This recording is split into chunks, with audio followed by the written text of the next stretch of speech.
ನೋಡಿದ ತಕ್ಷಣ ಮಾಡಬೇಕು ನಮಸ್ಕಾರ, ಅದು ನಮ್ಮ ಸಂಸ್ಕಾರ. ಅದೇ ದಾರಿ ನಡ್ಕೊಂಡು ಹೋದ್ರೆ ಸಿಗುತ್ತೆ ಒಳ್ಳೆ ಪುರಸ್ಕಾರ, ಅಡ್ಡ ದಾರಿ ಹಿಡಿದ್ರೆ ಮಾಡ್ತಾರೆ ಎಲ್ಲರೂ ಸೇರಿ ತಿರಸ್ಕಾರ. ಆದ್ರಿಂದ ಮಾನವ ಜನ್ಮ ಬಹಳ ದೊಡ್ಡದು, ಅದೇ ಹಾನಿ ಮಾಡಿಕೊಳ್ಳಬಾರದು ಅಂತ ತಮ್ಮಂತವ್ರು ಹಿರಿಯವರು ಹೇಳಿದ್ದಾರೆ. ಅದರಲ್ಲೂ ಮಾನವೀಯತೆ ಬಹಳ ದೊಡ್ಡ ನೋಡಿ. ಹೇಗೆ ಅಂತ ಹೇಳಿದ್ರೆ, ಮಾತೃದೇವೋಭವ, ಪಿತೃದೇವೋಭವ, ಆಚಾರ್ಯ ದೇವೋಭವ, ಅತಿಥಿ ದೇವೋಭವ ಅಂತ ಹೇಳ್ತಾರೆ. ವಿಶೇಷವಾಗಿ ಮಾತೆಯಂದರಿಗೆ ಬಹಳ ಮಹತ್ತರವಾದ ಸ್ಥಾನವನ್ನು ಕೊಟ್ಟಿದ್ದಾರೆ ದೇವರು. ಹೇಗೆ ಅಂದ್ರೆ, ಜನ್ಮ ತಾಳ್ಬೇಕಾದ್ರೆ ಆ ತಾಯಿಯ ಗರ್ಭದಲ್ಲಿ ಆ ತಾಯಿ ಯಾವ ರೀತಿ ನೋಡ್ಕೊಳ್ತಾಳೆ ಅಂತ ಹೇಳಿದ್ರೆ, ಗರ್ಭವನ್ನೇ ಗುಡಿಯಾಗಿರಿಸಿಕೊಂಡು, ರಕ್ತದಲ್ಲಿ ಅಭಿಷೇಕ ಮಾಡಿ, ಕರುಳನ್ನೇ ಹಾರವಾಗಿರಿಸಿಕೊಂಡು, ಪ್ರೀತಿ ಮಮತೆ ವಾತ್ಸಲ್ಯ ಸಂತೋಷದಿಂದ ಸಾಕಿ ಸಲ್ಲುತ್ತಾಳೆ. ಅಂತಹ ತಾಯಂದಿರಿಗೆ ನಮ್ರತೆ ನಮಸ್ಕಾರ. ಗುರುಗಳು ಹಾಗೂ ತಂದೆ ಇಬ್ಬರು ಒಂದೇ. ಯಾಕೆಂದ್ರೆ ಗುರುಗಳು ಶಿಷ್ಯಂದರಿಗೆ, ತಂದೆ ಮಕ್ಕಳಿಗೆ ತಾವು ಕಲಿತ ವಿದ್ಯೆಗಳೆಲ್ಲವನ್ನೂ ಧಾರೆ ಎರೀತಾರೆ. ಅಂತಹ ಗುರು ತಂದೆಯರಿಗೆ ಹೃದಯಪೂರ್ವಕವಾದ ನಮಸ್ಕಾರ. ಪ್ರೇಕ್ಷಕರ ಮೊದಲ ಕಲಾವಿದರು, ಆ ಪ್ರೇಕ್ಷಕ ಕಲಾವಿದರಿದ್ದರೆ ಈ ಕಲಾವಿದರು. ಆದ್ದರಿಂದ ಪ್ರೇಕ್ಷಕ ಕಲಾವಿದರಿಗೆ ವಿಶೇಷವಾದ ನಮಸ್ಕಾರ. ವಶಿಷ್ಠ ಮಹಾಮುನಿಗಳು ಶ್ರೀರಾಮಚಂದ್ರ ಪ್ರಭುಗಳಿಗೆ ಯೋಗಾಭ್ಯಾಸವನ್ನು ಹೇಳಿಕೊಟ್ಟಿದ್ದಕ್ಕೋಸ್ಕರ ಅವರಿಗೆ ಮರ್ಯಾದೆ ಪುರುಷೋತ್ತಮ ಎಂಬ ಬಿರುದು ಬಂದಿದೆ. ಅದರಲ್ಲೂ ನಿರಂತರವಾಗಿ ಯೋಗಾಭ್ಯಾಸ ಮಾಡಿದ್ರಿಂದ ಅವರಿಗೆ ಏಕಾಗ್ರತೆ, ತಾಳ್ಮೆ, ಶ್ರದ್ಧೆ, ಭಯ, ಭಕ್ತಿ ಇವೆಲ್ಲವನ್ನು ಪಡೆದುಕೊಂಡು ಬಿಟ್ಟು ಮಾತೃವಾತ್ಸಲ್ಯ, ಪಿತೃವಾಕ್ಯ ಪರಿಪಾಲನೆ, ಏಕಪತ್ನಿರತಸ್ಥ, ಭಾತೃವಾತ್ಸಲ್ಯ, ಪ್ರಜೆಗಳ ಪ್ರೀತಿ ವಿಶ್ವಾಸ ಇವೆಲ್ಲವನ್ನು ಪಡ್ಕೊಳ್ಳೋಕೆ ಸಾಧ್ಯ ಆಯಿತು. ನಾವು ಕೂಡ ಜೀವನದಲ್ಲಿ ಯೋಗಾಭ್ಯಾಸವನ್ನು ಮಾಡಿದರೆ ಕೊನೆಯ ಪಕ್ಷ ನಮ್ಮ ತಂದೆ ತಾಯಿಗಳಿಗೆ ನಾವು ನೋಡ್ಕೊಳ್ಳೋಷ್ಟು ತಾಳ್ಮೆ, ಏಕಾಗ್ರತೆ ನಮಗೆ ಸಿಗುತ್ತೆ. ಅವರು ಮಾಡಿದಂತಹ ಆಸನದಲ್ಲಿ ಒಂದೆರಡು ಆಸನ ಪ್ರಸ್ತುತಪಡಿಸಲಿಕ್ಕೆ ಇಷ್ಟಪಡ್ತೀನಿ.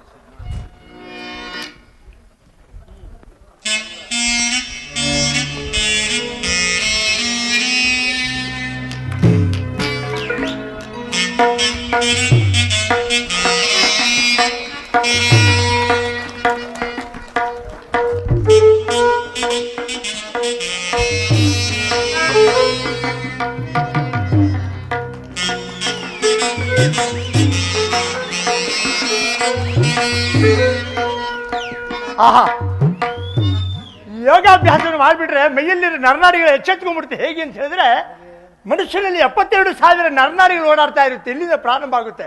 ಅವಾಗ ಅವು ಚಪ್ಪಾಳೆ ಹೊಡಿತಾ ಇದ್ರೆ ಕಲಾವಿದರಿಗೆ ಪ್ರೋತ್ಸಾಹ, ನಿಮಗೆ ಪುನರುತ್ಸಾಹ, ಆರೋಗ್ಯ ಕಾಪಾಡ್ಕೊಳ್ಬಹುದು. ಚಪ್ಪಳ ಶಬ್ದ ಬರ್ತಾ ಇದೆ. ಆಹಾ, ಯಾಕೆ ಅಂತ ಹೇಳಿದ್ರೆ 84 ಜೀವರಾಶಿಲಿ ಮನುಷ್ಯ ಜನ್ಮ ಕೊನೆಯದು.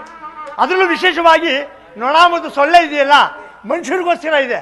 ಹೇಗೆ ಅಂದ್ರೆ, ಹಗಲೊತ್ತಿನಲ್ಲಿ ನೊಣ ಹೊಡಿಬೇಕು, ರಾತ್ರಿ ಹೊತ್ತು ಸೊಳ್ಳೆ ಹೊಡಿಬೇಕು. ನೊಣ ಸೊಳ್ಳೆ ಹೊಡಿತಾ ಹೊಡಿತಾ ಹೊಡಿತಾ ಆರೋಗ್ಯ ಕಾಪಾಡ್ಕೊಂಡು ನರನಾಡಿಗೆ ಎಚ್ಚೆತ್ಕೊಂಡ್ಬಿಡುತ್ತೆ. ಆದ್ರಿಂದ ಮನುಷ್ಯ ಹುಟ್ಟುವಾಗ ಹೆಸರಿರುತ್ತೆ, ಉಸಿರೋದಿಲ್ಲ, ಉಸಿರುತ್ತೆ, ಹೆಸರಿರೋದಿಲ್ಲ. ಸಾಯ್ಬೇಕಾದ್ರೆ ಹೆಸರಿರುತ್ತೆ, ಉಸಿರೋದಿಲ್ಲ. ಎರಡರ ನಡುವೆ ಜೀವನದ ಏನಾದರೂ ಸಾಧನೆಯನ್ನು ಮಾಡ್ಬೇಕು ನೋಡಿ. ತಾವು ಕುಳಿತುಕೊಂಡು ವೀಕ್ಷಿಸ್ತಾ ಇದ್ದೀರಲ್ಲ, ಮಹತ್ತರವಾದ ಸಾಧನೆ. ನಿಮಗೆಲ್ಲೂ ಧನ್ಯವಾದಗಳು. ಎಂಥ ಮಾನವ ಜನ್ಮ ಅಂತ ಹೇಳಿದ್ರೆ, ಆಹಾ, ಎಂಥ ಮಾನವ ಜನ್ಮ, ಎಂಥ ಮಾನವ ಜನ್ಮ, ಏನ್ ಮಾಡಿದ್ದೀರಪ್ಪ ಇಂಥ ಜನ್ಮ ಸಿಕ್ಕುತ್ತಲ್ಲಪ್ಪ.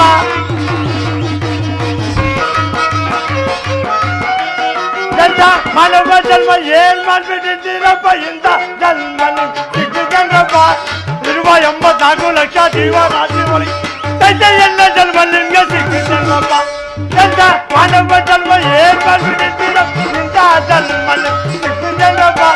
ಕಣ್ಣು ಹರಿಯ ಧ್ಯಾನವಿಲ್ಲ, ಚಿಂತೆಯನ್ನು ಬಿಡೋದಿಲ್ಲ ಅಲ್ವೇ. ಕಣ್ಣು ಹರಿಯ ಧ್ಯಾನವಿಲ್ಲ, ಚಿಂತೆಯನ್ನು ಬಿಡೋದು.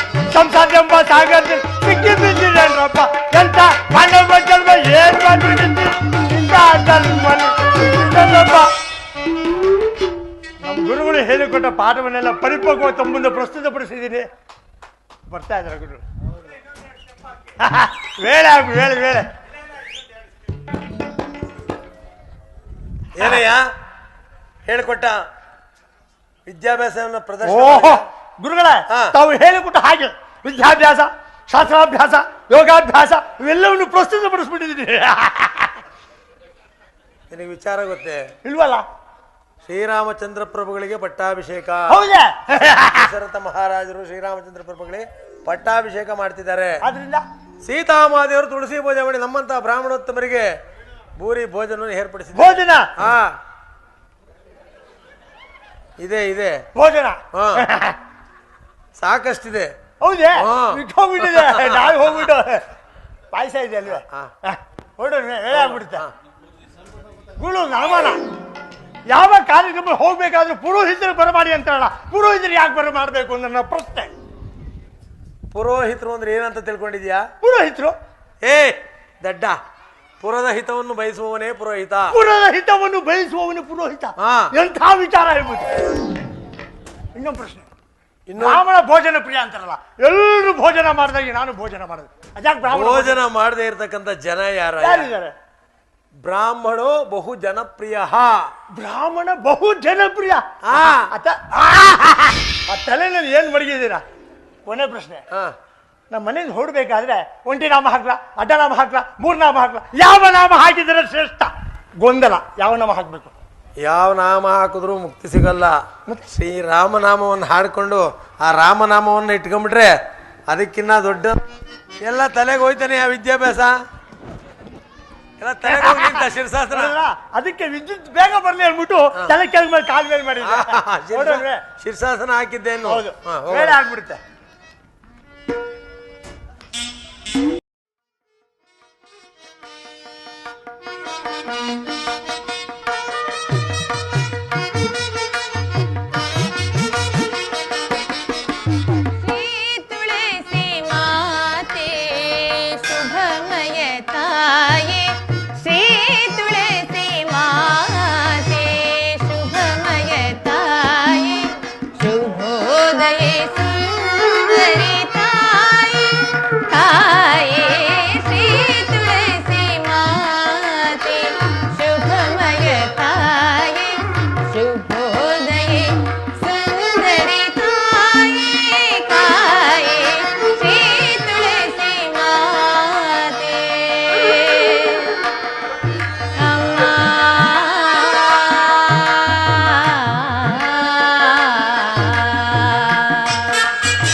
ಅಮ್ಮ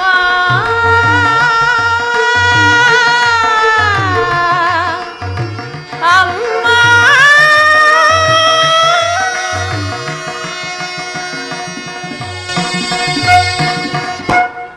ತಾಯಿ ಜಗಜ್ಜನ್ಮಾಂತರ ಕಾರಣ ನನ್ನ ಸ್ವಾಮಿಯಾದ ಶ್ರೀರಾಮಚಂದ್ರನಿಗೆ ಆಯಸ್ಸು ಆರೋಗ್ಯ ಭಾಗ್ಯವನ್ನು ಕೊಟ್ಟು ಸಕಲ ಐಶ್ವರ್ಯವನ್ನು ಕೊಟ್ಟು ಕರುಣಿಸಿ ಕಾಪಾಡು ತಾಯೇ ಕಾಪಾಡು. ಈ ದಿವಸ ನನ್ನ ಸ್ವಾಮಿಯಾದ ಶ್ರೀರಾಮಚಂದ್ರನಿಗೆ ಪಟ್ಟಾಭಿಷೇಕದ ಮಹೋತ್ಸವದ ಸಂಭ್ರಮವು. ಆಹಾ, ಎಂತಹ ಹರ್ಷವಾದ ವಾರ್ತೆ ಇದು. ಈ ಸುಸಂದರ್ಭದಲ್ಲಿ ಬ್ರಾಹ್ಮಣೋತ್ತಮರಿಗೆ ದಾನ ಧರ್ಮಾದಿಗಳನ್ನು ಮಾಡಿ ಪುಣ್ಯಕ್ಕೆ ಭಾಗಿಯಾಗುವೆ. ಇದು ರತ್ನ ಇದು ಪಶ್ಚಿ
दीर्घ सुमंगली भव, दीर्घायुष्मान भव, सकल इष्टार्थ प्राप्तिरस्तु.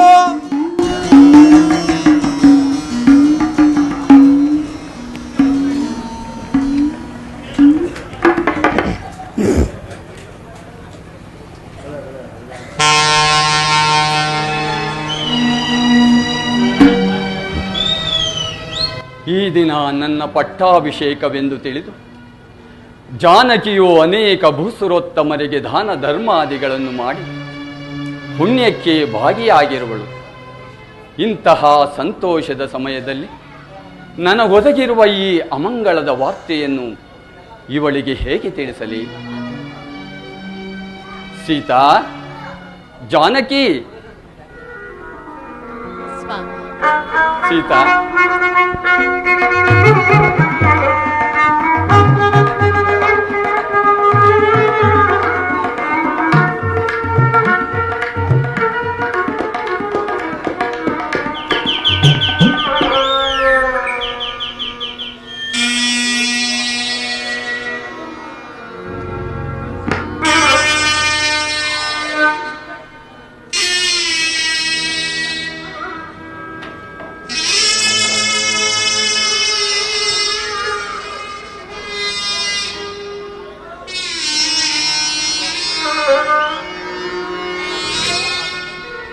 ಭುವನವನಿತಿ ಮುಡಿದ ಮಲ್ಲಿಗೆಯೋ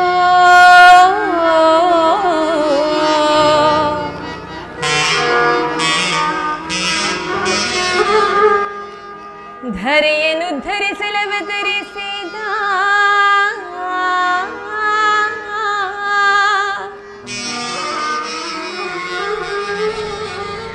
ದಿನಮಣಿಯೋ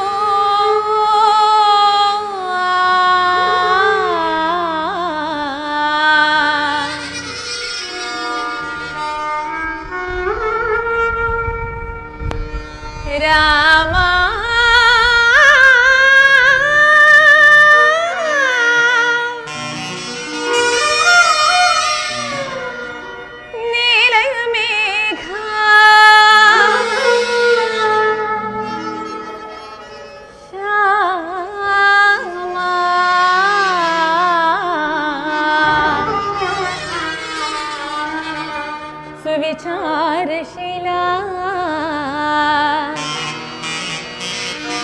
ನೀಲಕುಂತಳ ವಿಶಾಲ ಭಾಲ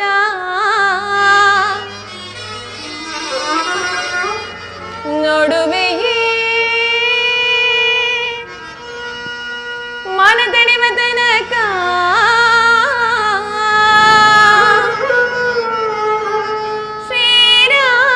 ಶ್ರೀರಾಮನಿಗಿಡುವೆ ಕಸ್ತೂರಿ ತಿಲಕ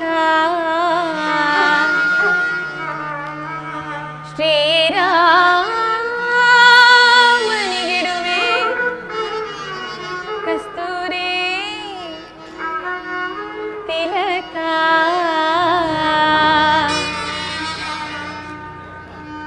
ರಾಮ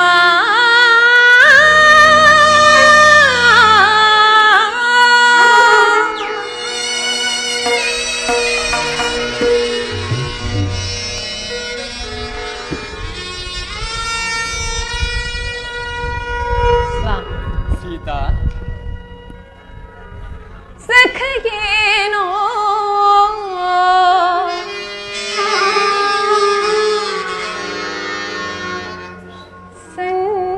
ಸಂತೋಷ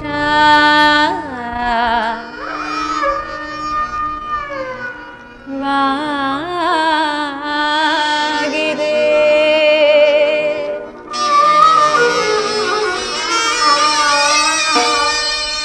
ಪ್ರಾಣೇಶ್ವರ ಸೀತಾ, ಸಖಗೇನೋ ಸಂತೋಷವಾಗಿದೆ ಸಖಗೇನೋ ಸಂತೋಷವಾಗಿದೆ ಬಹುಕಾಲದ ಬಯಕೆ ಈಡೇರಿದೆ ಸಖಗೇನೋ ಸಂತೋಷವಾಗಿದೆ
ಜಾನಕಿ ಏನೋ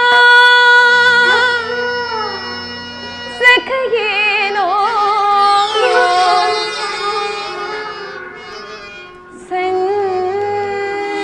ಸಂತೋಷ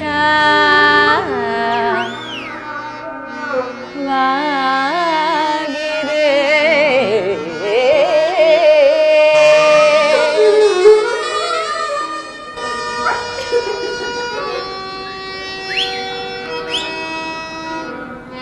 ಸ್ವಾಮಿ ಜಾನಕಿ, ಇದೇನಿದು? ಈ ದಿವಸ ನಿಮ್ಮ ಪಟ್ಟಾಭಿಷೇಕವಲ್ಲವೇ? ಅರಳಿದ ಕೆಂದಾವರೆಂತಿರಬೇಕಾದ ನಿಮ್ಮ ಮುಖ ಕಮಲವು ಇಂದು ಬಾಡಿ ಕಳೆಗುಂದಿರುವುದಲ್ಲ. ಕಾರಣವೇನು? ನನ್ನ ಬಳಿಯಲ್ಲಿ ತಿಳಿಸಬಾರದೆ ಪ್ರಾಣೇಶ್ವರ? ಜಾನಕಿ, ಏಕೋ ಮುಖ ಕಮಲ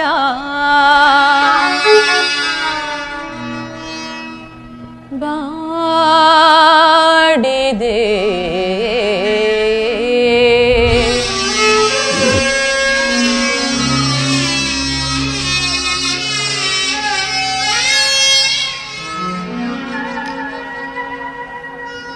ಏಕೋ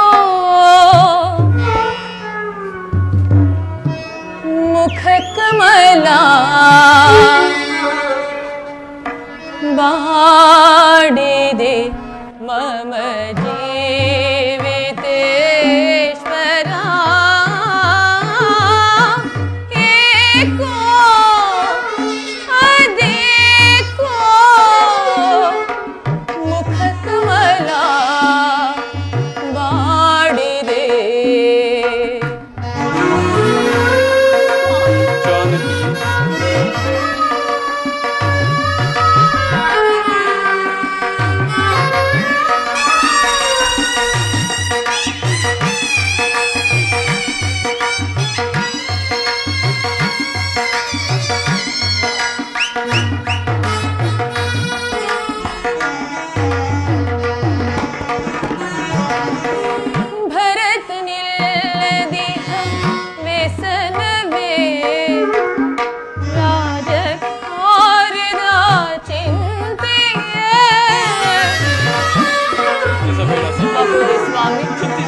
ದಶರಥ ತಾನು ಸುತ ಭರತನಿಗೆ ರಾಜ್ಯವನ್ನು ಪಿತ ದಶರಥ ತಾನು ಸುತ ಭರತನಿಗೆ ರಾಜ್ಯವನ್ನು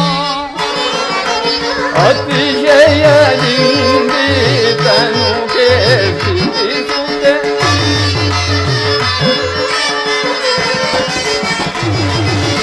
ಅತಿಶಯದಿಂದಿತನು ಕೇಳಿಸುತ್ತೆಯೇನ ಪೇಯ ಏಳಲಿ ಸರಸೀರುಗ ಮುಖಿಯಳೆ ಸಖಿಯೇ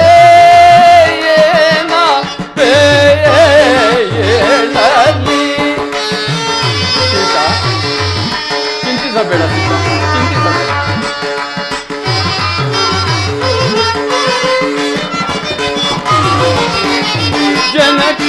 ಜನಕನು ಎನ್ನನ್ನು ಒನಕೆ ಪೋಗೆಂದನು. ಹೌದು ಜನಕನು ಎನ್ನನ್ನು ಒನಕೆ ಪೋಗೆಂದನು.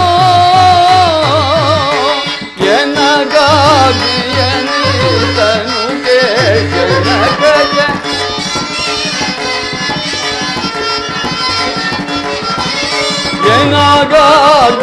ಎನಗಾಗಿಯನಿತನು ಜನಕಜ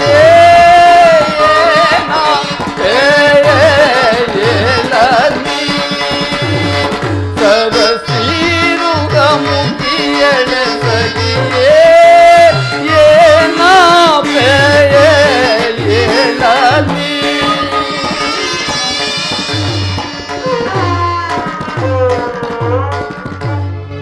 ಸೀತಾ, ಏನೆಂದು ಹೇಳಲಿ? ಹಿಂದೆ ದೇವಾಸುರರ ಯುದ್ಧದ ಸಮಯದಲ್ಲಿ ಚಿಕ್ಕಮ್ಮನಾದ ಕೈಕಾಮಾತೆ ಮಾಡಿದ ಸಹಾಯಕ್ಕೆ ಮೆಚ್ಚಿ ತಂದೆಯವರು 2 ವರಗಳನ್ನು ನೀಡಿದ್ದರಂತೆ. ಆ ವರಗಳನ್ನು ಈಗ ಕೇಳಿಕೊಂಡಿದ್ದಾಳೆ. ಏನೆಂಬುದಾಗಿ ಸ್ವಾಮಿ? ಮೊದಲನೆಯ ವರಕ್ಕೆ ನನಗೆ ನಿಶ್ಚಯವಾಗಿದ್ದ ಪಟ್ಟಾಭಿಷೇಕವನ್ನು ತಪ್ಪಿಸಿ ತನ್ನ ಮಗ ಭರತನಿಗಾಗಬೇಕೆಂತಲೂ. ಇನ್ನು ಎರಡನೆಯ ವರಕ್ಕೆ ನಾನು ನಾರು ಮುಡಿಯಿಟ್ಟು ಜಟಾವಲ್ಕಲಧಾರಿಯಾಗಿ ಮುನಿವೃತ್ತಿಯಿಂದ ಪುರಪ್ರವೇಶವಲ್ಲದೆ 14 ವರ್ಷ ವನವಾಸಕ್ಕೆ ಹೋಗಬೇಕೆಂದು ಕೇಳಿಕೊಂಡಿದ್ದಾರೆ.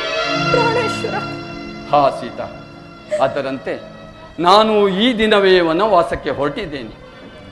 14 ವರ್ಷ ವನವಾಸವನ್ನು ಮುಗಿಸಿಕೊಂಡು ಬರುವ ತನಕ ಅತ್ತೆ ಮಾವಂದಿರ ಸೇವೆ ಮಾಡಿಕೊಂಡು ಇಲ್ಲಾದರೂ ಇರು, ಅಥವಾ ನಿನ್ನ ತಂದೆಯ ಮನೆಗೆ ತೆರಳಿ ಅಲ್ಲಾದರೂ ಸುಖವಾಗಿರು ಸೀತಾ.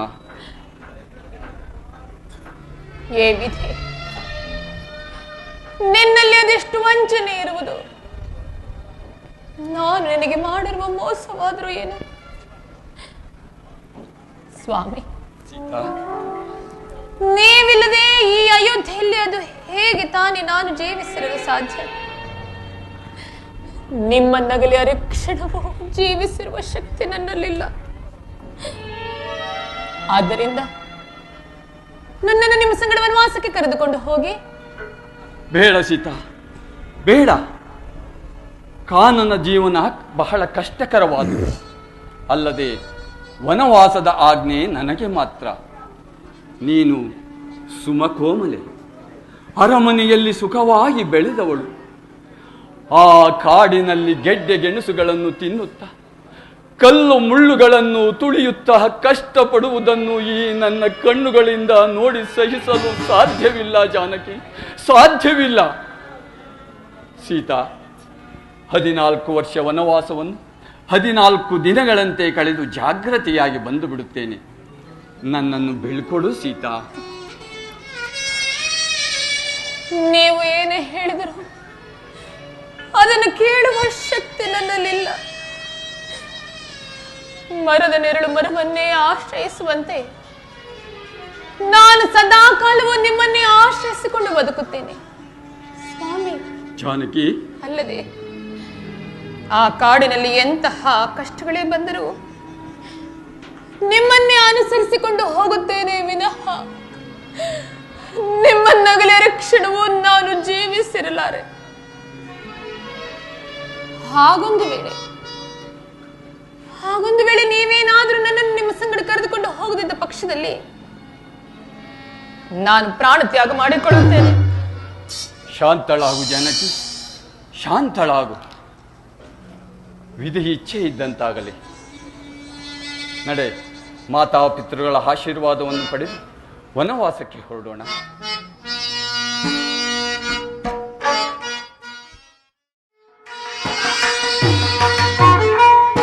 ನಾನು ನಮಸ್ಕರಿಸುವೆನು. ಲಕ್ಷ್ಮಣ, ನಿನಗೆ ಮಂಗಳವಾಗಲಿ. ಅಣ್ಣ, ಲಕ್ಷ್ಮಣ, ಇದೇನಿದು? ಈ ದಿನ ನಿನ್ನ ಪಟ್ಟಾಭಿಷೇಕವೆಂದು ಪಟ್ಟಣದಲ್ಲೆಲ್ಲರೂ ಸಂತೋಷಭರಿತರಾಗಿರುವರು. ಹೀಗಿರುವಲ್ಲಿ ಕಿಂದ ಮನಸ್ಕನಾಗಿ ಮಾತೆಯವರ ಸಂಗಡ ಪಾದಚಾರಿಯಾಗಿ ಬರಬೇಕೆ?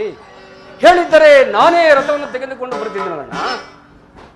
ಲಕ್ಷ್ಮಣ, ಅಣ್ಣ, ನಿನ್ನ ವಾತ್ಸಲ್ಯ ಭರಿತ ಮಾತುಗಳನ್ನು ಕೇಳಿ ನನ್ನ ಮನಸ್ಸಿಗೆ ಸಂತೋಷವಾಗಿದ್ದರೂ ಸಹ ಇನ್ನು ಮುಂದೆ ಪಾದಚಾರಿಯಾಗಿಯೇ ಸಂಚರಿಸಲು ನಿರ್ಧರಿಸಿದ್ದೇನೆ ಲಕ್ಷ್ಮಣ. ಅಂದರೆ ನಿನ್ನ ಮಾತಿನ ಅರ್ಥ ಏನೆಂದು ಹೇಳಲಿ ಲಕ್ಷ್ಮಣ. ಹಿಂದೆ ದೇವಾಸುರರ ಯುದ್ಧದ ಸಮಯದಲ್ಲಿ ಚಿಕ್ಕಮ್ಮನಾದ ಕೈಕಾಮಾತೆ ಮಾಡಿದ ಸಹಾಯಕ್ಕೆ ಮೆಚ್ಚಿ ತಂದೆಯವರು 2 ವರಗಳನ್ನು ನೀಡಿದ್ದರಂತೆ. ಏನೆಂಬುದಾಗಿ ಅಣ್ಣ? ಮೊದಲನೆಯ ವರಕ್ಕೆ ನನಗೆ ನಿಶ್ಚಯವಾಗಿದ್ದ ಪಟ್ಟಾಭಿಷೇಕವನ್ನು ತಪ್ಪಿ ತನ್ನ ಮಗ ಭರತನಿಗಾಗಬೇಕೆಂತಲೂ ಅಣ್ಣ, ಎರಡನೆಯ ವರಕ್ಕೆ ನಾನು ನಾರು ಮುಡಿಯಿಟ್ಟು ಜಟಾವಲ್ಕಲಧಾರಿಯಾಗಿ ಮುನಿವೃತ್ತಿಯಿಂದ ಪುರ ಪ್ರವೇಶವಿಲ್ಲದೆ 14 ವರ್ಷ ವನವಾಸಕ್ಕೆ ಹೋಗಬೇಕೆಂದು ಕೇಳಿಕೊಂಡಿದ್ದಾಳೆ. ಕೂಡದು ಅಣ್ಣ, ಕೂಡದು. ಮನವಿಲ್ಲದ ಹೀನ ಕೈಕೆಯ ಅಣ್ಣ, ಮನವಿಲ್ಲದ ಹೀನ ಕೈಕೆಯ, ಮನವಿಲ್ಲದ ಹೀನ ಕೈಕೆಯ, ಮನವಿಲ್ಲದ ಹೀನ ಕೈಕೆಯ ಜಾಣತನವನು ಅಣ್ಣ ನೀನು ಎಲೆಗೆ ಹೀನ ಮಾತನು ಏನ ಬೇಳೆ ಅಣ್ಣಗೆ ಹೀನ ಮಾತನು ಸುಂದರಿಯು ಕೈಗೆ ಎಂದು ತಾನು ತಿಳಿಯುತ್ತ ಅಣ್ಣ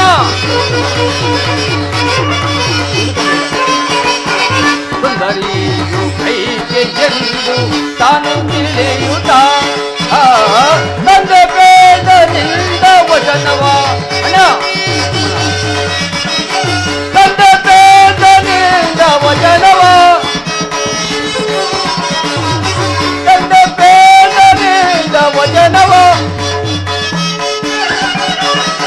ತಂದೆ ಬೇಡದಿಂದ ವಚನವ ಅಂದವಾದುದೆ ಏನ ಬೇಡ ಅಣ್ಣನೇ ಹೀನ ಮಾತನು ಹೀನ ಮಾತನು ಹೀನ ಮಾತನು. ಕೂಡದು ಅಣ್ಣ, ಕೂಡದು. ನೀನು ಅರಣ್ಯಕ್ಕೆ ಹೋಗಲೇ ಕೂಡದು. ಮಹಾಮಾಶ್ಚರ್ಯ ವಿಷಭರಿತ ಕಾಳು ಸರ್ಪಿಣಿ ಆ ಕೈಕೆಯನ್ನು ಮೋಹವೆಂಬ ವಿಷವು ತಲೆಗೇರಿ ಮುಂದಾಲೋಚನೆ ಇಲ್ಲದೆ ವಾಗ್ದಾನ ನೀಡಿದ ಆ ವೃದ್ಧ ತಂದೆಯ ಮಾತುಗಳನ್ನು ನಡೆಸಲೇ ಕೂಡದು. ಆ ಕ್ರೂರ ಪಿಚಾಚಿನಿಯನ್ನು ಸಮಾಧಾನಪಡಿಸಲು ಅಣ್ಣ ನಿನಗೆ ಒದಗಿ ಬಂದಿರುವ ರಾಜಲಕ್ಷ್ಮಿಯನ್ನು ಬದಿಗೊತ್ತಿ ಅರಣ್ಯಕ್ಕೆ ಹೋಗುವುದೇ? ಕೀರ್ತಿ ಪರಾಕ್ರಮಗಳಿಂದ ಪ್ರಜಾರಿತರಾದ ಜ್ಯೇಷ್ಠ ಪುತ್ರನ್ನು ಹೊಡೆವಿಗಟ್ಟಿ ಕನಿಷ್ಠ ಪುತ್ರನಿಗೆ ಪಟ್ಟಾಭಿಷೇಕ ಮಾಡುವುದು ಯಾವ ಧರ್ಮ? ಧರ್ಮ ನೀತಿಗಳನ್ನು ಮೀರಿ ನಡೆಯುವಾತನು ತಂದೆಯಾಗಲಿ ಗುರುವಾಗಲಿ ಶಿಕ್ಷಾರ್ಹನೆಂದು ಶಾಸ್ತ್ರಗಳಲ್ಲಿ ಹೇಳಿರುವರು. ಹೀಗಿರುವಲ್ಲಿ ತನ್ನ ಕಿರಿಯ ಹೆಂಡತಿಯ ಮಾತಿಗೆ ಮನಸ್ಸೋತು ನಿರಪರಾಧಿಯಾದ ನಿನ್ನನ್ನು ಅರಣ್ಯಕ್ಕೆ ಕಳಿಸುವ ತಂದೆಯಾದರೂ ಶಿಕ್ಷಾರ್ಹ. ಅಣ್ಣ, ಆಜ್ಞಾ ಭಂಗಂ ನರೇಂದ್ರನಂ ದಂಡಂ ಎಂಬ ಹಾರ್ಯೋಕ್ತಿಯಂತೆ ನೀನೀಗ ಅರಣ್ಯಕ್ಕೆ ಹೋಗಲೇ ಕೊಡುದು. ಅಣ್ಣ, ನನಗೀಗಲೇ ಆಜ್ಞೆಯನ್ನು ಕೊಡು. ಧರ್ಮಾತ್ಮನು ಕುಲಚೇಷ್ಟನೂ ಆದ ನಿನ್ನಲ್ಲಿ ದ್ವೇಷ ಅಸೂಯೆಗಳಿಂದಲೂ ತನ್ನ ಮಗನ ಮೇಲಿನ ಮಮಕಾರದಿಂದಲೂ ತನ್ನ ರಾಜನೀತಿ ಪದವಿಗಳನ್ನು ಉಲ್ಲಂಘಿಸಿ ರಾಜನೀತಿಗೂ ಕ್ಷತ್ರಿಯ ಕುಲಕ್ಕೂ ಕಳಂಕ ತಂದ ಆ ದ್ರೋಹಿ ಕೈಕೆಯ ನಾಲಿಗೆಯನ್ನು ಸೆಳಿ ಬಿಡ್ತಾನೆ. ಅಣ್ಣ, ಶಾಂತನಾಗು ಸಹೋದರ, ಶಾಂತನಾಗು. ದುಡುಕುವುದು ಪ್ರಾಜ್ಞರ ಲಕ್ಷಣವಲ್ಲ. ಪುತ್ರರಾಗಿ ಜನಿಸಿದ ನಾವುಗಳು ಮಾತಾಪಿತೃಗಳ ಸೇವೆಯನ್ನು ಮಾಡುವುದೇ ನಮ್ಮ ಕರ್ತವ್ಯ. ಲಕ್ಷ್ಮಣ, ಅಣ್ಣ, ಅದರಂತೆ ನಾನು ಈ ದಿನವೇ ವನವಾಸಕ್ಕೆ ಹೊರಟಿದ್ದೇನೆ. ನೀನು ಇಲ್ಲೇ ಇದ್ದು ಮಾತಾಪಿತೃಗಳ ಸೇವೆ ಮಾಡಿಕೊಂಡು ಅವರ ಪ್ರೀತಿಗೆ ಪಾತ್ರನಾಗು ಸಹೋದರ. ಸಾಧ್ಯವಿಲ್ಲವಣ್ಣ, ಸಾಧ್ಯವಿಲ್ಲ. ನೀನಿಲ್ಲದ ಈ ಅರಮನೆಯಲ್ಲಿ ನಾನೂ ಸಹ ಇರಲು ಸಾಧ್ಯವಿಲ್ಲವಣ್ಣ. ನಾನೂ ಸಹ ನಿನ್ನ ಸಂಗಡ ಬರುತ್ತೇನೆ. ನನ್ನನ್ನು ಕರೆದುಕೊಂಡು ಹೋಗಣ್ಣ. ಲಕ್ಷ್ಮಣ, ಅಣ್ಣ, ನೀನು ನನ್ನ ಸಂಗಡ ಬಂದರೆ ಮಾತಾಪಿತೃಗಳ ಸೇವೆಯನ್ನು ಮಾಡುವರಾರು.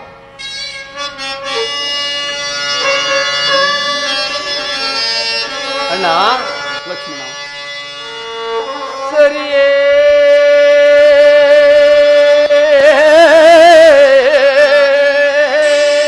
ಅಣ್ಣ, ಸರಿಯೇ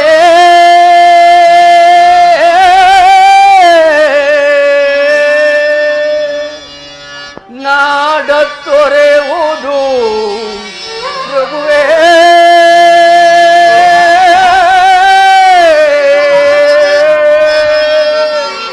ಅಣ್ಣ, ಹಗಲಿರುಳು ಪರಿತಪಿಪ. ಅಣ್ಣ, ಲಕ್ಷ್ಮಣ, ಹಗಲಿರುಳು ಪರಿತಪಿಪ. ಕಮ್ಮಿ ಕಮ್ಮಿ ಕಮ್ಮಿ. ಪುರದ ಜನರ ತರುವುದು ಸರಿಯೇ.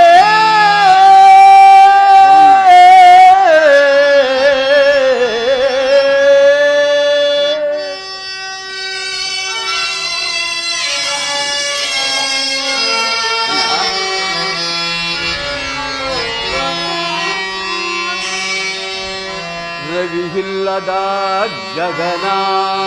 ಅಣ್ಣ, ಲಕ್ಷ್ಮಣ,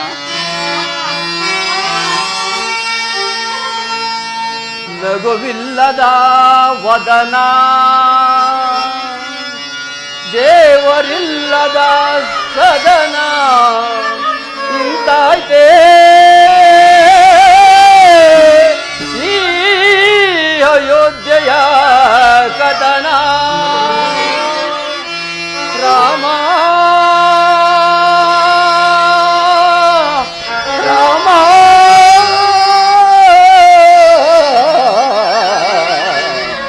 ರಾಮ.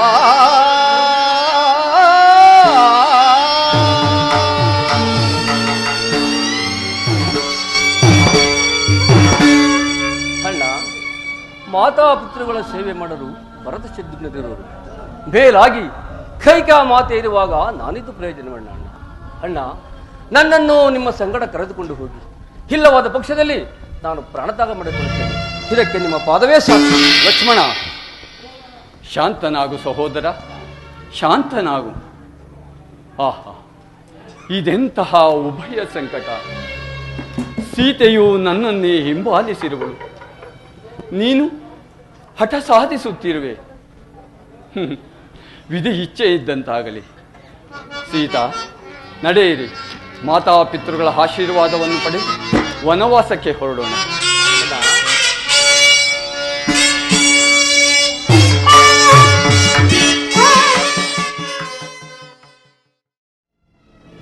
ಬೇಡ ಕೈಕ, ಬೇಡ. ಹಿಡಿದ ಹಠವನ್ನು ಸಾಧಿಸಿ ಪ್ರಚಂಡ ಮಾರಿಯಾಗಬೇಡ ದೇವಿ. ಯಾವ ಸ್ವಾರ್ಥಕ್ಕಾಗಿ ಹಠ ಸಾಧಿಸುತ್ತೀನಿ? ಯಾರ ದುರ್ಬೋಧನೆಗೆ ಕಿವಿ ಕೊಟ್ಟೆ? ಅಯ್ಯೋ ಅಯ್ಯೋ, ಮಲತಾಯಿ ಮಗನೆಂಬ ವಾತ್ಸಲ್ಯವು ನಿನ್ನ ಮನಸ್ಸಿನಲ್ಲಿ ಮನ ಮಾಡುತ್ತೆ ದೇವಿ. ಸವತಿಯ ಮಗನೆಂಬ ಅಸೂಯೆಗೆ ನೀನೂ ಬಲಿಯಾದೆಯಾ? ಹಡೆದ ತಾಯಿಗಿಂತಲೂ ಅವನನ್ನು ಎಡೆಬಿಡದೆ ಸಾಕಿ ಸಲಹಿದ ನೀನು ಕರುಣೆ ಇಲ್ಲದೆ ಕರುಳ ಕುಡಿಯನ್ನು ನಿಷ್ಕರುಣೆಯಿಂದ ಅಡವಿಗಟ್ಟುತ್ತಿರುವೆಯಾದೇವಿ. ಮಗನೆಂಬ ವಾತ್ಸಲ್ಯವು ನಿನ್ನ ಮನಸ್ಸಿನಿಂದ ದೂರವಾಯಿತು. ಎಷ್ಟು ಬೇಡಿಕೊಂಡು ನಿನ್ನ ಹೃದಯ ಕರಗಲಿಲ್ಲದೆ ಈ ನಿನ್ನ ಕೃತ್ಯವನ್ನು ನೋಡಿ ನಾಡೇಕೆ ಈ ಲೋಕವೇ ನಗುವುದು ಕೈಕ, ಲೋಕವೇ ನಗುವುದು. ನೋಡಿ ನಗುವುದು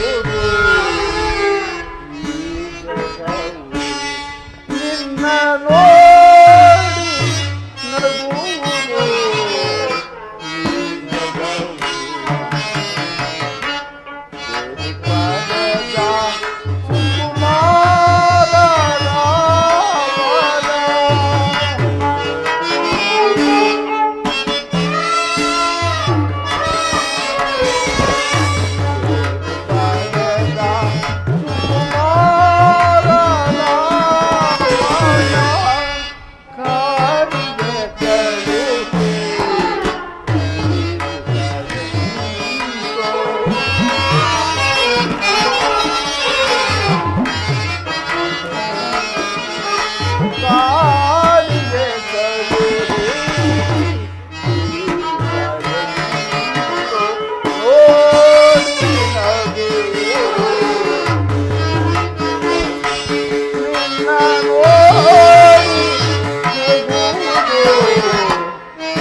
ಇಲ್ಲ ಇಲ್ಲ, ನಿನ್ನನ್ನಲ್ಲ ಕೈಕ, ನಿನ್ನನ್ನಲ್ಲ, ನನ್ನನ್ನು ನನ್ನನ್ನು.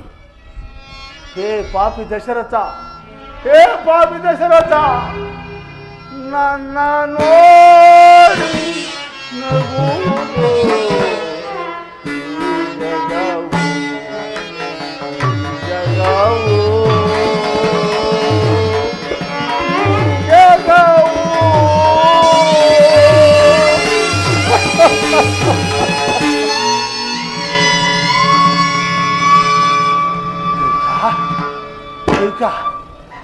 ಈಗಲೂ ಕಾಲ ಮಿಂಚಿಲ್ಲ ದೇವಿ, ಸೋತು ನುಡಿಯುತ್ತಿದ್ದೇನೆ. ನಿನ್ನ ಮಗನಾದ ಭರತನಿಗೆ ಈ ಕೋಸಲ ರಾಜ್ಯದ ಪಟ್ಟಾಭಿಷೇಕವನ್ನು ಮಾಡಿಸುತ್ತೇನೆ. ಆದರೆ ನನ್ನ ರಾಮನಿಗೆ ವನವಾಸವನ್ನು ಮಾತ್ರ ತಪ್ಪಿಸುತ್ತೇನೆ. ಏಕೆಂದರೆ ಪಟ್ಟ ಪೀತಾಂಬರಗಳನ್ನುಟ್ಟು ರಕ್ತ ಖಚಿತವಾದ ಸಿಂಹಾಸನದ ಮೇಲೆ ಕುಳಿತುಕೊಂಡು ರಾಜ್ಯಭಾರ ಮಾಡಬೇಕಾಗಿದ್ದ ನನ್ನ ರಾಮನನ್ನು, ಅಯ್ಯೋ ಅಯ್ಯೋ, ನನ್ನ ರಾಮನನ್ನು ನಾರ್ಮುಡಿ ವೇಷದಲ್ಲಿ ನಾಡನ್ನು ಬಿಟ್ಟು ಕಾಡಿಗೆ ಹೋಗುವ ದೃಶ್ಯವನ್ನು ನನ್ನಿಂದ ನೋಡಲು ಸಾಧ್ಯವಿಲ್ಲ ಕೈಕ, ಸಾಧ್ಯವಿಲ್ಲ. ಒಂದು ವೇಳೆ ಆ ದೃಶ್ಯವನ್ನು ನಾನು ನೋಡಿದ್ದೆ ಆದರೆ ಒಂದು ಕ್ಷಣವೂ ಈ ಧರೆಯಲ್ಲಿ ಸೂರ್ಯ ವಂಶದ ಜ್ಯೋತಿಯನ್ನು ಉಳಿಸಿಕೊಡುತ್ತೇನೆ, ಉಳಿಸಿಕೊಡು. ಈ ನಿಮ್ಮ ಮಾತುಗಳನ್ನು ಕೇಳುತ್ತಿದ್ದರೆ ನನಗೆ ನಗಬೇಕೋ ಅಳಬೇಕೋ ಒಂದು ತಿಳಿಯದಾಗಿರುವುದು. ಪ್ರಾಣೇಶ್ವರ, ಅಂದು ದೇವಾಸುರರ ಯುದ್ಧ ಕಾಲದಲ್ಲಿ ನನ್ನನ್ನೇ ಸಾರಥಿಯನ್ನಾಗಿ ಏಕೆ ಕರೆದುಕೊಂಡು ಹೋದಿರಿ? ಏಕೆ? ನಿಮ್ಮ ರಾಜ್ಯದಲ್ಲಿ ನನಗಿಂತಲೂ ವೀರರು, ಶೂರರು, ಧೀರರು ಯಾರು ಇರಲಿಲ್ಲವೆಂದೆ? ಅಥವಾ ನನ್ನನ್ನು ಅರೆಗಳಿಗೆಯೂ ಬಿಟ್ಟಿರಲಾರದ ವ್ಯಾಮೋಹವೇ? ಅಂದು ನಾನು ನಿಮಗೆ ಮಾಡಿರುವ ಸಹಾಯಕ್ಕೆ ಮೆಚ್ಚಿ ಇಂದು ಅದನ್ನು ನೆರವೇರಿಸಿಕೊಳ್ಳಲಾಗುವುದಿಲ್ಲವೆಂದು ಹೇಳುತ್ತಿರುವಿರಲ್ಲ. ಛೀ, ನಿಮ್ಮನ್ನು ಪತಿ ಎಂದು ಹೇಳಿಕೊಳ್ಳಲು ನಾಚಿಕೆ ಆಗುತ್ತಿರುವುದು. ಅಯ್ಯೋ, ಈ ವೇದನೆಯನ್ನು ಹೇಗೆ ಸಹಿಸಲಿ ರಾಮಚಂದ್ರ? ಯಾರಲ್ಲಿ? ರಾಮಚಂದ್ರನನ್ನು ಬರಮಾಡಿ. ಜನಕ, ವನವಾಸಕ್ಕೆ ಹೊರಟಿರುವ ನಮಗೆ ವನವಾಸಕ್ಕೆ ಹೊರಟಿರುವ ನಮಗೆ ಅನುಜ್ಞೆಯನ್ನು ಕೊಡಿ ಜನಕ. ರಾಮಚಂದ್ರ, ಕಂದ, ನಿನಗೆ ವನವಾಸದ ಅನುಜ್ಞೆಯೇ? ನಿನ್ನ ನಗಲಿ ಒಂದು ಕ್ಷಣವೂ ಬದುಕುಳಿಯಲಾರೆ ಕಂದ. ಇನ್ನು ಮುಂದೆ ರಾಮ ರಾಮ ಎಂದು ಯಾರನ್ನು ಕರೆಯಲಿ ಕಂದ? ಕೈಕ, ಇಲ್ಲಿ ನೋಡಿದೀನಿ ನನ್ನ ಮುದ್ದು ರಾಮನ ಮುಖವನ್ನು. ಈ ಮುಖವನ್ನು ನೋಡಿಯೂ ಸಹ ಇವನನ್ನು ವನವಾಸಕ್ಕೆ ಹೋಗು ಎಂದು ಹೇಳಲು ನಿನಗೆ ಮನಸ್ಸಾದರೂ ಹೇಗೆ ಬಂದಿದೆ? ಬೇಡ ಕೈಕ, ಬೇಡ. ರಾಮಚಂದ್ರನು ಮಾತ್ರ ವನವಾಸಕ್ಕೆ ಹೋಗೆಂದು ಆಜ್ಞಾಪಿಸಬೇಡ. ಇದೋ ನಿನಗೆ ಕೈ ಮುಗಿದು ಬೇಡಿಕೊಳ್ಳ ಕೈಕ. ಜನಕ, ಇದೇನು ಜನಕ? 60,000 ವರ್ಷಗಳ ಕಾಲ ಅವಿಚ್ಛಿನ್ನವಾಗಿ ರಾಜ್ಯಭಾರ ಮಾಡಿ ಕೆಚ್ಚೆದೆಯ 4 ಪುತ್ರರನ್ನು ಪಡೆದ ನೀವು ಈ ಅಲ್ಪ ವಿಚಾರಕ್ಕೆ ಅಂಗಲಾಚಿ ಬೇಡುವುದೇ?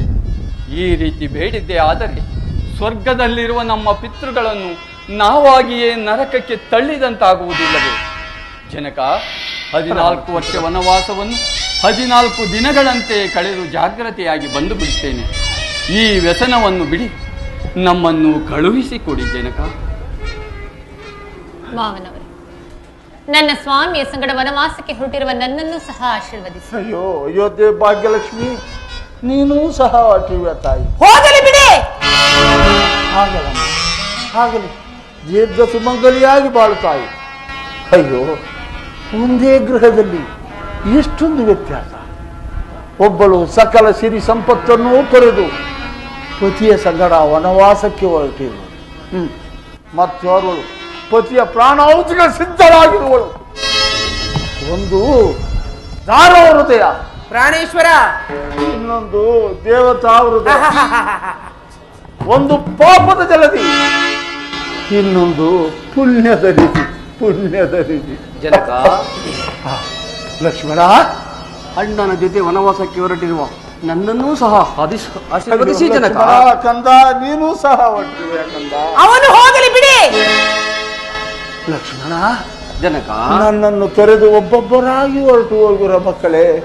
ಜನಕ, ಅಯ್ಯೋ ಲಕ್ಷ್ಮಣ, ನನ್ನದೊಂದು ಮಾತು ನಡೆಸ್ಕೊಡುವ ಕಂದ. ಅದೇನು ಹೇಳು ಜನಕ.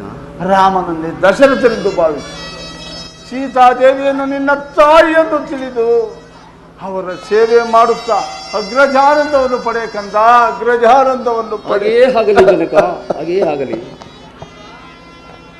ಸುಮಂತ್ರ, ವನವಾಸಕ್ಕೆ ಹೊರಟಿರುವ ರಾಮಚಂದ್ರನ ಹಿಂದೆ ಈ ಅಯೋಧ್ಯೆಯ ಸಕಲ ಸಿರಿ ಸಂಪತ್ತುಗಳು ಹೋಗಲಿ. ನಿಲ್ಲು ಸುಮಂತ್ರ, ನಿಲ್ಲು. ಸುಮಂತ್ರ, ನಿಲ್ಲಪ್ಪ, ನಿಲ್ಲು. ಮಹಾರಾಣಿಯವರು ಏನೋ ಆಜ್ಞೆ ಮಾಡುವಂತಿದೆ, ಅದನ್ನು ಕೇಳಿಕೊಂಡು ಹೋಗಪ್ಪ. ಏನು ಹೇಳಿದಿರಿ? ರಾಮನ ಹಿಂದೆ ಸಕಲ ಸಂಪನ್ನಗಳು ಹೋಗಿಬಿಟ್ಟರೆ ಕೆನೆ ತೆಗೆದ ಹಾಲಿನಂತಿರುವ ಈ ನಿಸ್ಸಾರವಾದ ರಾಜ್ಯವನ್ನು ನನ್ನ ಮಗನಾದ ಭರತನಾಡಬೇಕೇನು? ರಾಮಚಂದ್ರನ ಹಿಂದೆ ಏನು ಹೋಗಕೂಡದು ತಿಳಿಯಿತೇನು? ರಾಮಚಂದ್ರ, ವನವಾಸಕ್ಕೆ ಹೊರಟಿರುವ ನಿನಗೇಕೆ ಬೇಕು ಈ ವಜ್ರಾಭರಣಗಳು? ನಾನು ಕೊಡುವ ನಾರುಮಡಿಗಳನ್ನುಟ್ಟು ಹೊರಡಲು ಸಿದ್ಧನಾಗುವಷ್ಟೇ. ಅಯ್ಯೋ, ನನ್ನ ಪ್ರೇಮ ಪುತ್ಥಳಿಗಳಿಗೆ ನಾರ್ಮುಡಿಯೇ, ನೋಡಲಾರೆ. ವನವಾಸಕ್ಕೆ ಹೊರಟಿರುವ ನಮಗೇಕೆ ವಸ್ತ್ರಾಭರಣಗಳು? ತಾಯಿಯ ಆಶೀರ್ವಾದ ಮಾಡಿ ನೀಡುವ ನಾರುಮುಡಿಯೇ ಶ್ರೇಷ್ಠ. ಹುಡಿ ತಾಯಿ ಅದನ್ನೇ. ಲಕ್ಷ್ಮಣ, ನೀನು ನಿನ್ನ ಅಣ್ಣನ ಹಿಂದೆ ಹೊರಟಿರುವೆ ತಾನೆ? ತೆಗೆದುಕೋ. ಸೀತಾ,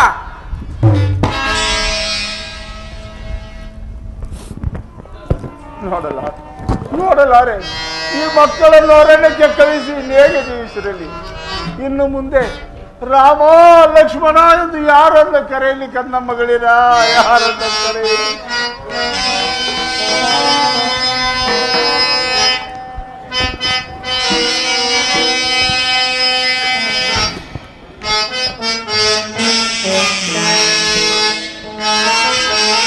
ಜನಕ ಎಂತುಕೊಳ್ಳು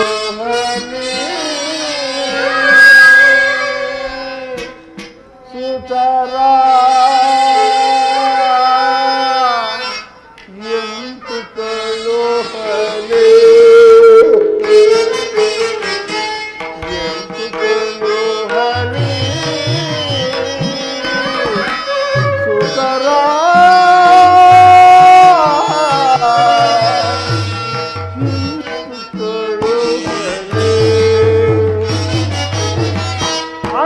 ಕಾಡಿಗೆ ಸುತರ ಎಂತುಕೊಳ್ಳು ಹಲಿ ಸುತರ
ವಿಶ್ರಮಿಸಿಕೊಳ್ಳಿ ಜನಕ. ಜನಕ ಸೀತಾ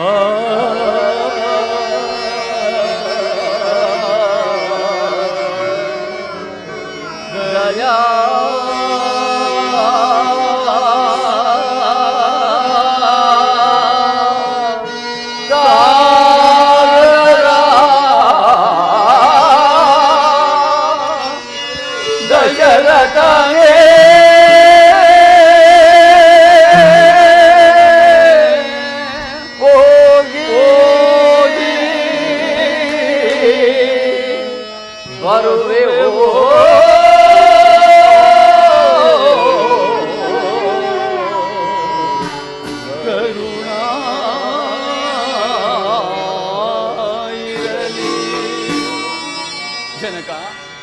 ಅಲ್ವಾ?